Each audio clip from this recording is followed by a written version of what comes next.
De nous écouter sur les réseaux synchronisés de Radio Mali, il est 13h.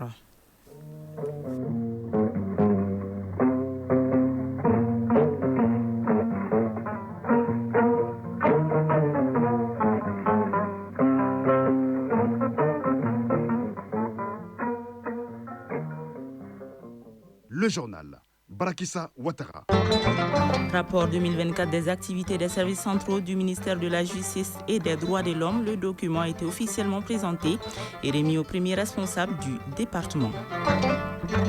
Les populations adhèrent peu à peu à l'initiative du Fonds de soutien pour la souveraineté. C'était à la suite d'une large vulgarisation du contenu du texte entreprise un peu partout dans le pays. Page Inter, les soldats de l'armée soudanaise ont repris aujourd'hui le contrôle du palais présidentiel à Khartoum après une violente bataille contre les paramilitaires rivaux.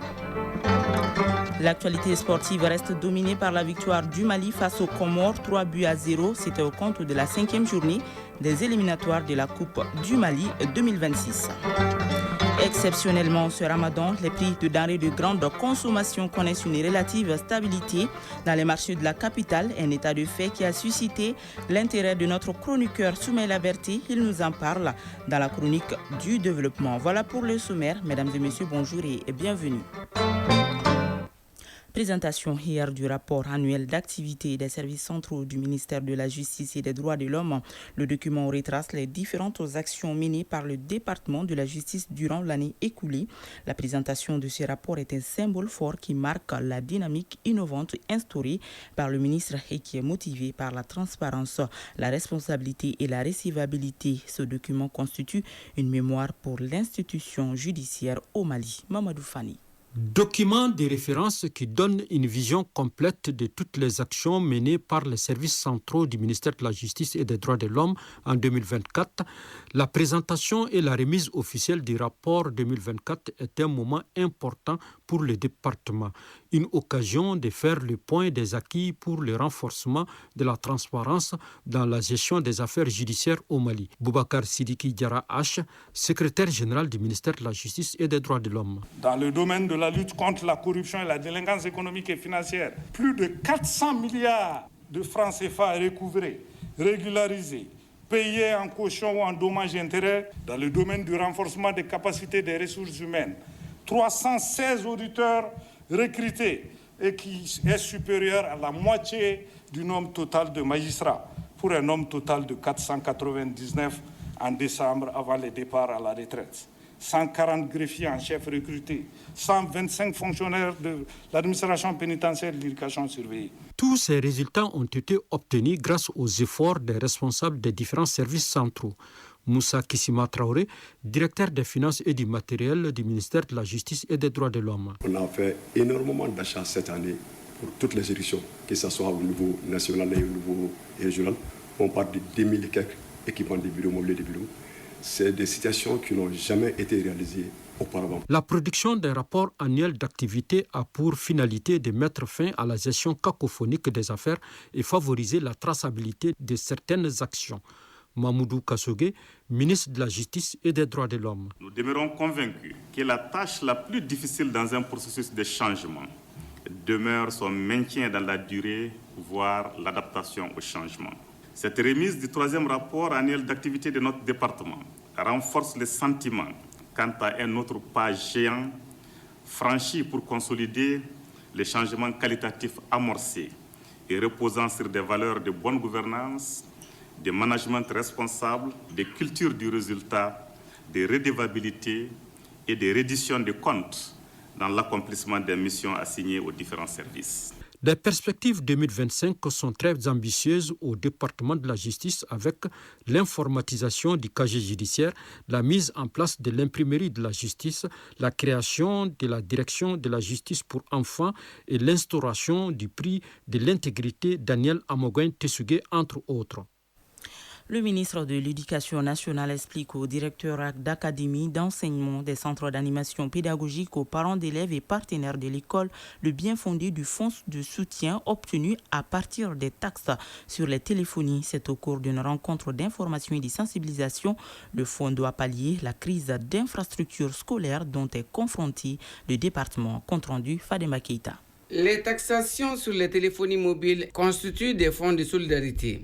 L'argent collecté est destiné aux services sociaux de base. Pour le cas express du ministère de l'Éducation nationale, le nombre croissant des candidats au bac de 1972 à 2024 est passé de 5 000 à 231 000, ce qui pose un sérieux problème d'infrastructure. Ce fonds de soutien doit combler en partie le problème crucial de lycées et établissements publics au Mali. Amadou Savané, ministre de l'Éducation nationale. Utiliser cet argent à construire des salles de classe, à moderniser nos établissements et à apporter un appui solide à notre système éducatif. Il faut que nous financions notre système éducatif avec nos fonds à nous. Prenant tour à tour la parole, les responsables scolaires et partenaires présents approuvent cet acte citoyen et sont tous unanimes du bien fondé de ces taxes. Madame Kone Arakiatoudia, directrice de l'Académie d'enseignement Rive Gauche.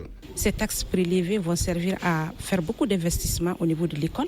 L'école étant une affaire de tous, je pense que la cause elle est vraiment noble. Yacouba Dambélé, secrétaire général de la FENAPEM, Fédération nationale des associations des parents d'élèves et étudiants du Mali. Nous avons compris, parce que quand tu parles de souveraineté, il faut parler de dignité. Dans ce cas, il faudrait qu'on arrive à créer des mécanismes pour pouvoir nous supporter nous-mêmes. Amadou Savané, ministre de l'Éducation nationale. J'ai été heureux de constater qu'on a tous parlé dans le même sens, pour ne pas dire ramé dans le même sens, de la pertinence des taxes. Ils se sont engagés à être le porte-parole de ce qui s'est dit ici. Le ministre de l'Éducation nationale donne l'assurance. Ce fonds de soutien est destiné aux services sociaux de base. Même scénario dans la région de Caille. Le gouverneur de la région a rencontré les forces vives de la région. À la fin de la rencontre, les populations de la cité des Rails se disent prêtes à engager, à soutenir la transition dans toutes les décisions prises allant dans le sens de la reconquête de la souveraineté du pays. Brahima Daou. Le gouverneur de la région de Caille voulait, à travers cette rencontre, informer et échanger avec les populations pour qu'elles comprennent mieux la démarche entreprise par les plus hautes autorités du pays dans le but d'augmenter les recettes de l'État. Selon les chefs de l'exécutif régional, ces nouvelles taxes constitueront un fonds de soutien qui sera destiné à réaliser les infrastructures socio-économiques de base. Général de brigade Moussa Soumaré, gouverneur de la région de Caille. Le fonds de soutien est destiné à apporter une contribution financière dans le cadre de la réalisation d'infrastructures socio-économiques de base afin de soutenir les actions de développement initiées par le gouvernement dans divers secteurs, notamment dans le secteur énergétique. Le paiement de ces fonds de soutien patriotique aujourd'hui consiste à anticiper sur certaines charges et éviter le pire de demain. Il faut voir ces montants prélevés comme un projet d'avenir et non comme une taxe de plus. Les populations de la cité des Rails n'ont pas caché leur adhésion à l'initiative et ont promis de véhiculer la bonne information partout où besoin sera. Madame Dey Absetou Traoré, présidente du réseau des femmes entrepreneurs de la région de Caille. Cette décision, nous l'acceptons, on ne le fait pas pour le gouvernement. Et puis, pour moi même, le gouvernement a été très précis et très clair parce qu'il pouvait le faire passer d'une autre manière. Mais ils l'ont fait en demandant l'avis de la population, en leur soumettant leur projet. Et puis, ce n'est pas leur projet, c'est notre projet. Bandjougou Diawara, président du conseil régional de Caille. Il était nécessaire de pouvoir expliquer au moins la destination de ces fonds qui vont être récoltés, qui vont certainement servir au développement du pays, notamment la construction des infrastructures socio-économiques de base pour rendre à notre pays notre fierté. Caille, Brahima Daou, Lassana Keita pour l'ORTM. La commune urbaine de Sikasso compte renforcer davantage ses investissements en termes d'infrastructures, de services sociaux de base au bénéfice des habitants de la cité du Kénédougou. Elle compte également renouveler son parc de décharge d'ordures vieux de plus de 20 ans et améliorer la gouvernance locale par la formation de ses élus et ses agents. C'est ce qui ressort de la session du compte administratif de l'exercice 2024. Plus de 16 milliards de francs CFA, c'est le budget prévisionnel 2025 de la commune. Compte rendu, Moussokoro Sérimi. Avec un solde excédentaire global de plus de 504 millions de francs CFA, la commune urbaine de Sikasso termine l'année 2024 avec un sentiment de fierté, d'une bonne gestion et d'une amélioration des recettes municipales. Une performance budgétaire qui résulte notamment de la bonne mobilisation des ressources locales, de la rationalisation des dépenses et du soutien des partenaires au développement. Kalfa Sanogo, maire de la commune urbaine de Sikasso. En termes de ressources propres, nous avons pu mobiliser 1 milliard et presque 200 millions de francs CFA. Ça nous a permis de couvrir toutes les dépenses pratiquement que nous devions faire en faveur des collectivités. Construction de salles de classe, infrastructures pour améliorer les conditions de vie de la population. Les collègues sont à saluer pour cet effort de mobilisation de ressources propres. Mais surtout les populations qui ont accepté de contribuer aux dépenses de la collectivité. Et pour 2025, Sikasso veut se donner les moyens de ses ambitions pour renforcer ses investissements dans les infrastructures, les services sociaux de base et les initiatives économiques locales au profit de la population. Des projets qui seront réalisés avec le nouveau budget prévisionnel estimé à plus de 16 milliards de francs CFA. Kalfa Sanogo, maire de la commune urbaine de Sikasso. Nous avons pu maintenant engager la rénovation ou le renouvellement du parc de ramassage des ordures ménagères. Maintenant, nous avons demandé à ce qu'on puisse faire revivre cette téléculture à Sikasso et du coup, nous sommes assez avancés. Mais en plus, Changsha est une zone province industrielle. Nous avons pu les convaincre d'amener les industriels chinois à investir dans la zone de Sikasso. Et en clôturant la session, le maire réitère son engagement à œuvrer pour une gestion transparente et participative du budget communal, tout en veillant à ce que chaque franc dépensé contribue au bien-être des populations de la cité. Sikasso, Moussokoro Sereme et Taïro Konate pour l'ORTM. Les nouvelles à l'international en Centrafrique, 2 frères de l'ancien Premier ministre Henri-Marie Dondra ont été arrêtés. Ils ont été interpellés mercredi soir par des agents de l'Office central de répression du banditisme. Sur le parquet, les soupçonnent d'avoir pris part à une conspiration en vue d'empoisonner le président Faustin-Archange Touadéra et l'un de ses conseillers. Leurs proches crient à la manœuvre politique, d'autant plus qu'Henri-Marie Dondra envisage de se présenter à l'élection présidentielle de décembre prochain. Netumbo Nandi Ndetoa devient officiellement la première femme présidente de la Namibie.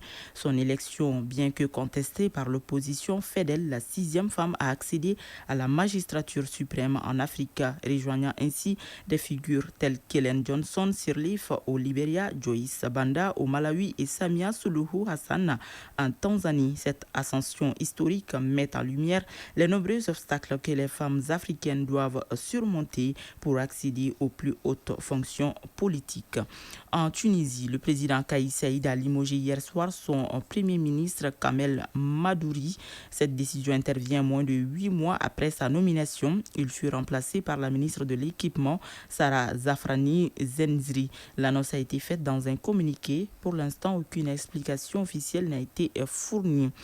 Les soldats de l'armée soudanaise ont repris aujourd'hui le contrôle du palais présidentiel à Khartoum après une violente bataille contre les paramilitaires rivaux. Les forces de soutien rapide occupaient le siège de la présidence depuis le début du conflit avec l'armée en avril 2023. Mali Actualité, il est 13h passées de 12 minutes.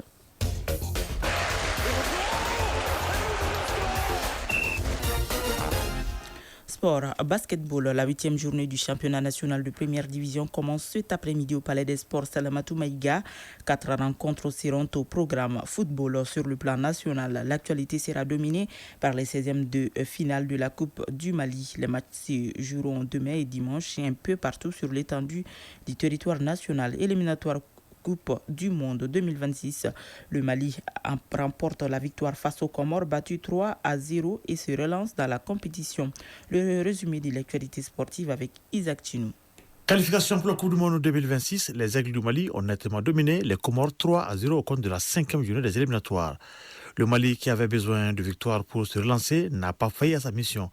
Nos envoyés spéciaux Fotri Toura et Tchadja Kamara reviennent sur ce match Comores-Mali. Le contexte du groupe et les enjeux du match ne laissaient pas de choix aux Aigles que de gagner ce jeudi face aux Comores en cette 5e journée du groupe I des éliminatoires du Mondial 2026 au stade municipal de Berkane au Maroc. Paris gagné par les Aigles qui prennent vite les commandes des opérations avec l'ouverture du score à la 21e minute de jeu par Néné Dorgelès à la conclusion d'une belle combinaison offensive. 1-0 pour le Mali, score à la mi-temps. À la reprise, les Aigles font le break à la 55e minute de jeu par Kamouri Doumbia Topi suite à un corner qui a traîné dans la surface adverse. 2-0 pour le Mali qui se met à l'abri avec un 3e but inscrit par le même Kamouri Doumbia. Sur un service du capitaine Yves Bissouma, les jeunes virevoltants milieu de terrain des Aigles signent ainsi son doublé de la soirée. 3-0 pour le Mali. Nous sommes à la 64e minute de jeu. L'affaire presque pliée. Le sélectionneur des Aigles, Tom Saintfit, gère le reste et préserve ses joueurs clés en opérant les 5 changements réglementaires. Score final 3-0 pour le Mali qui se relance dans le groupe I avec désormais 8 points. Et les regards sont désormais tournés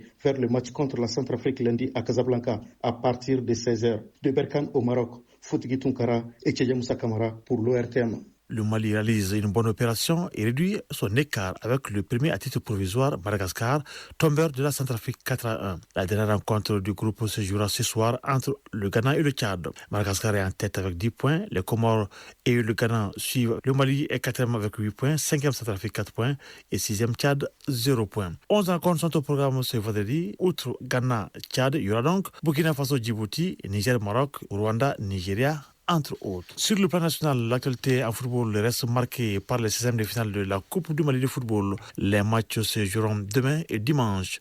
Demain, le programme prévoit Binga FC Avenir de Kita, Attaque Club de Kidal, US Bougouni au stade Mamadou Konaté, Malikroa AS Lumako au stade Salou Keita de Kati, ASK AS Bagaridian au stade Ablaye Mokro Sissoko, AS Alençon Avenir AC à Koutiala, Biton Djoliba au stade Amarirao, AS Medine Samadou Bako au stade Matraoré, ATS de Koro, Espérance de Gao au stade Barema Bokoum. Eh bien, les 8 rencontres restantes se joueront le lendemain dimanche. Enfin, basketball, la 8e journée du championnat national de première division commence cet après-midi chez les hommes. Faso Kano sera face à l'AS Police. Cette rencontre sera suivie de 2 rencontres de dames. La commune 5 affrontera l'AS Police et CRBT aura affaire à Calavan Sport. Le match au CRBT CMK chez les hommes clôturera les rencontres de ce vendredi. Les autres rencontres se joueront demain avec les oppositions Real Salman de Bako, Attaque Club Isfas en homme, et Real Salman de Bako et Djoliba Isfas en dame. Toutes les rencontres se joueront au Palais des Sports Salamatou Maïga. Concernant le classement provisoire dans le groupe I des éliminatoires de la Coupe du Monde Zone Afrique, c'est-à-dire le groupe du Mali, Madagascar occupe la première place avec 10 points, suivent les Comores et le Ghana avec 9 points chacun. Le Mali est 4e avec 8 points, avec 4 points. La République se classe 5e. Le Tchad ferme la marche avec 0 points. Chronique du développement.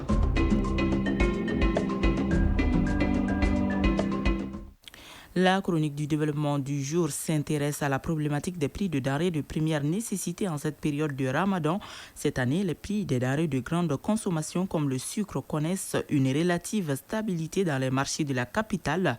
Cette situation favorable a certes des raisons, d'autant plus que le Ramadan est généralement la période pendant laquelle les prix de ces produits prennent l'ascenseur dans notre pays. Pour en parler, Soumaïla Berti et Marc Dambélé sont allés à la rencontre d'un économiste. Suivant les reportage. Contrairement aux années précédentes, les prix des produits de grande consommation pendant le Ramadan, le sucre, le lait, la farine ou encore l'huile n'ont pas connu de hausse exceptionnelle cette année. Ils sont restés relativement stables sur les différents marchés de la capitale et même en baisse à certains endroits juste avant le Ramadan.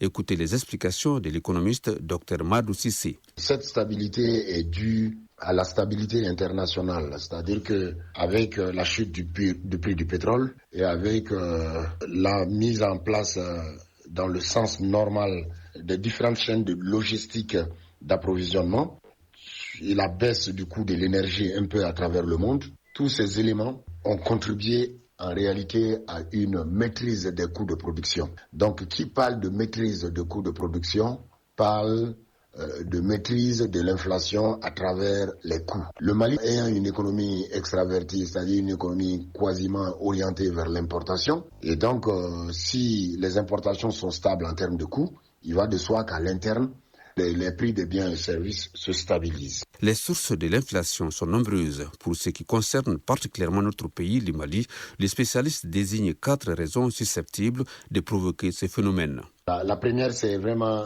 l'inflation qui est due à une hausse des coûts, c'est-à-dire les coûts de production, et dont le plus important est souvent le salaire. C'est pour cela qu'on parle dans ce type d'inflation, l'inflation induite par la boucle salaire-prix, très très compliquée. Et heureusement, en ces périodes de grande consommation, on n'a pas assisté à cela au plan national et au plan international. Il y a aussi l'inflation par la demande, c'est-à-dire que la demande devient plus importante que l'offre, donc du coup ça va se répercuter en termes d'augmentation de prix.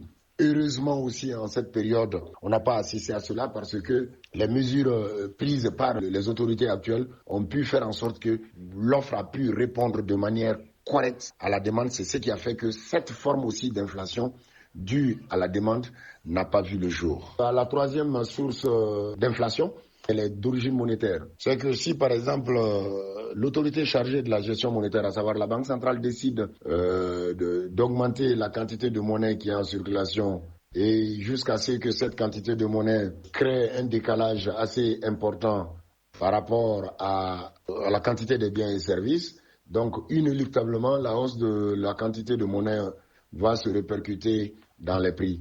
La quatrième et dernière source d'inflation, qui est généralement la plus courante dans les pays comme le nôtre et actuellement qui a le vent en poupe à travers même le monde, ça c'est l'inflation tirée par la marge. Et ce type d'inflation porte le nom de la boucle marge-prix. Ça veut dire que les producteurs, au lieu de perdre des marges, feront toujours tout leur possible pour conserver leur marge. Autre fait non moins important qui a contribué à cette dynamique cette année, ce sont les mesures prises dans les pays membres de l'UEMOA qui ont eu pour conséquence une baisse progressive du taux de l'inflation dans notre zone monétaire. Dr Madou Cissé, économiste. Avec une inflation qui a été mesurée en fin octobre 2024 par la BCEAO à hauteur de 3,4% pour la zone UEMOA, on voit de manière globale que les prix sont dans une dynamique de désinflation, ça veut dire qu'une baisse progressive du taux de l'inflation, même si en prenant un peu la loupe, on voit que pour certains pays comme le Mali, il y a une légère accélération, mais globalement, les prix sont bien contrôlés, pour ne pas dire que les prix sont stables au niveau de l'UEMOA et au Mali. En définitive, la relative stabilité des prix des denrées de première nécessité observée en cette période est consécutive au contexte économique favorable à l'international. À cela s'ajoutent les mesures prises à l'interne afin d'assurer le contrôle des prix de ces produits. À 13h passées des 21 minutes, prend fin cette édition. C'était une présentation de Barakissa Ouattara. Elle a été réalisée par Awa Traoré sous la coordination de Brahma Traoré. La mise en onde est assurée par Bintou Traoré, à la mise en ligne Badi Touré. Merci à vous de l'avoir suivi. Prochain rendez-vous avec les infos, c'est à 20h30 avec Soumaïla Berté. D'ici là, juste après ce journal, vous pourrez suivre les avis et communiquer avec Fatim Dambélé. Bonne suite de programme.